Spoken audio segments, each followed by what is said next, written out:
conditions, you know, it's all relative to each person, but in our perspective, I mean, they weren't adequate enough for folks to live there. I mean, it's not even coded for somebody to live there. You know, it's kind of against city code for anybody to stay in a business overnight and establish that as their residence. Very limited on what they had. They had one room was dedicated to, let's say, a bedroom, where it was 2 dedicated beds that were made by 2x4s and a mattress thrown on top of it. They had a little break room where they cooked their meals. There was a microwave there. We had a couple other rooms there that they used strictly for the patrons there, the massage patrons. There was another room where it had a shower, a makeshift shower, basically a spigot coming out of the wall, kind of like a normal shower would be, but it was wide open. There was, there was nothing there to be discreet about. Spigot coming out of the wall and a drain in the bottom of the floor, basically, where I would assume that the lady showered. A refrigerator packed with food. Food in other places probably a little unsanitary in our respect, but that's the conditions that these ladies were living in. At this point, we really can't say much about that. We're still going through it. We're hoping there are some that will provide some information, but there are others that won't. We're just hoping over the course of time here, they have time to think about it and realize, hey, I need to, let law enforcement know or let the authorities know what's going on here so I can make it better for somebody else, so they're not thrust in the same position that I was in the past. So we're still sifting through that, and we're hoping that all the ladies involved come forward and, will open up about their experience and, how they got in the position that they are in. And if there's something that they can do to assist us in, cracking down on this human trafficking aspect, because really that's what it's all about, the human trafficking aspect. There are 8 basically like travel agents that go to these little villages where they know they're destitute and poor and have no other way out, and approach families and approach females to see, hey, you want to go to America? This is what it's going to cost. We'll do this, that for you.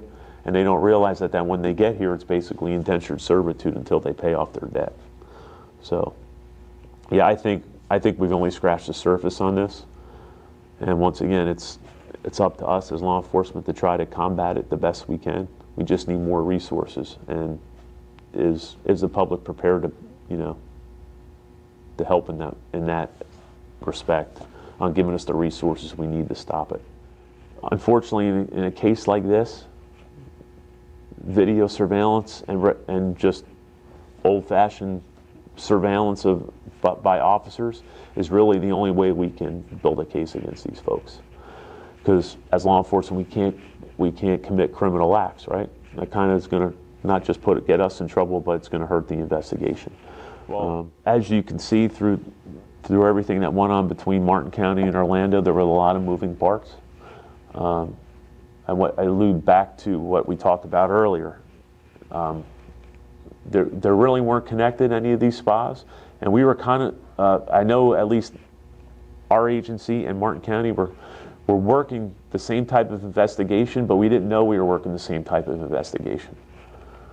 We only found that out through once we got with our state attorneys and, explained to them the case we had, then they realized, hey, I think, Martin County's got this going on, we got this, let's get together and start figuring out how we can, if there's a connection, or if not a connection, if we can maybe do this where we can be the most effective.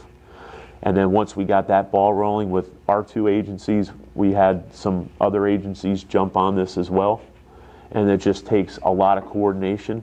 It's something that has to be lengthy, like we talked about with our investigation. It had to go a while before we could establish who the players were, who was leading the organization, what they were doing, right? So to coordinate that takes time. And then, mind you, everybody is in a different stage of their investigation. So we have to find the optimal time where everybody is close to wrapping their investigation up. And we don't want to, complete their investigation and execute search warrants when we have others still out there where there might be a possible connection. Because if there's a connection and we don't know it at the time, another agency going ahead and finishing their investigation might hinder ours.